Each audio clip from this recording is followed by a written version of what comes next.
شروع اللہ کا نام لے کر جو بڑا مہربان نہایت رحم والا ہے۔ اے نبی صلی اللہ علیہ وآلہ وسلم، اپنے پروردگار کا نام لے کر پڑھو جس نے تمام کائنات کو پیدا کیا، جس نے انسان کو خون کی پھٹکی سے بنایا۔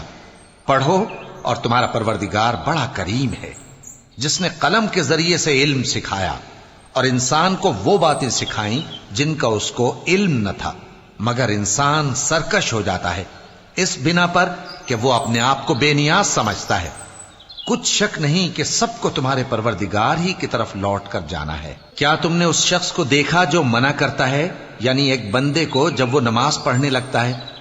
بھلا دیکھو تو اگر یہ راہ راست پر ہو یا پرہیزگاری کا حکم کرے تو منع کرنا کیسا؟ تو اس کا انجام کیا ہوگا؟ ذرا دیکھو تو اگر اس نے دین حق کو جھٹلایا اور اس سے منہ موڑا، کیا اس کو معلوم نہیں کہ اللہ دیکھ رہا ہے؟ دیکھو اگر وہ باز نہ آئے گا تو ہم اس کی پیشانی کے بال پکڑ کر گھسیٹیں گے، یعنی اس جھوٹے خطاکار کی پیشانی کے بال، تو وہ اپنے یاران مجلس کو بلا لے، ہم بھی دوزخ کے فرشتوں کو بلائیں گے۔ دیکھو اس کا کہا نہ ماننا اور سجدہ کرنا اور اللہ کا قرب حاصل کرتے رہنا۔ چونکہ آیت سجدہ تلاوت کی گئی ہے، لہذا سامعین پر سجدہ واجب ہے۔